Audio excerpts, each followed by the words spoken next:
Toimiks tää nyt? Siis, mites tää nyt niinku, että ei kun en mä ymmärrä tässä tekniikasta mitään.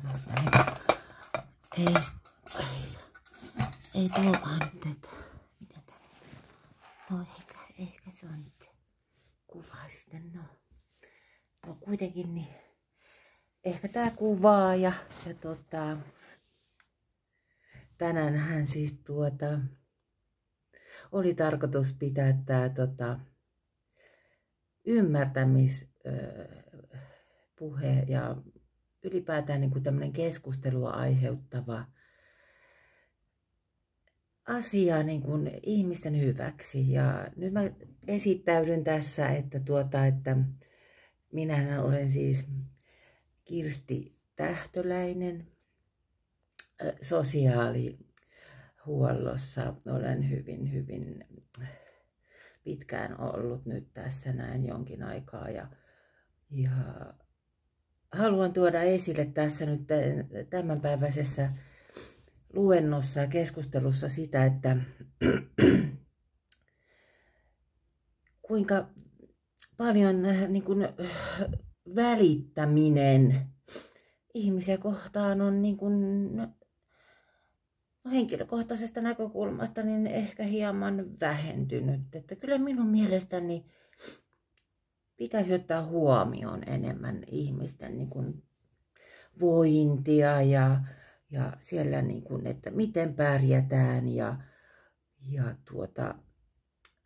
minulla on paljon asiakkaita, jotka ovat minun mielestäni sellaisissa paikoissa, jossa on henkilökuntaa, mutta eivät riittävästi ymmärrä näitä asiakkaita.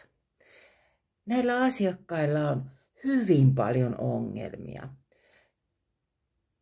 Heillä on lapsuus ollut sen verran hankala, että täytyyhän niin kuin nytten tässä vaiheessa jollain lailla antaa heille helppoutta elämään, ymmärrystä, toivon kipinää, tiedättekö paremmasta. Minä olen hyvin hankalassa asemassa, koska nämä pienet, rakkaat raukkaparat joutuvat kärsimään joka ikinen päivä. Heitä ei ymmärretä. Minä en voi olla joka päivä heitä ymmärtämässä. Mutta nyt tuon esille yhden asiakkaani, joka haluaa kertoa oman tarinansa. Ja hän on sen verran rohkaistunut, että hän tulee teille kertomaan, kuinka hänellä menee. Ja nyt me pidämme pienen tauon ja annamme hänelle vuoron ja hän on nimeltään Kirsti Löhkölä. Hän on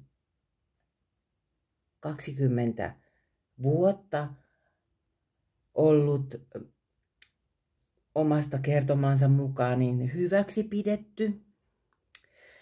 Hän on nytten 45-vuotias. Hän kertoo olevansa hyväksi käytetty niin kuin kaikin tavoin ja minä olen hyvin huolissani. Erittäin huolissani. Mutta minä annan puheenvuoron Kirstille.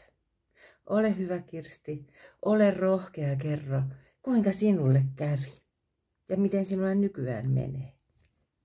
Tervetuloa Kirsti.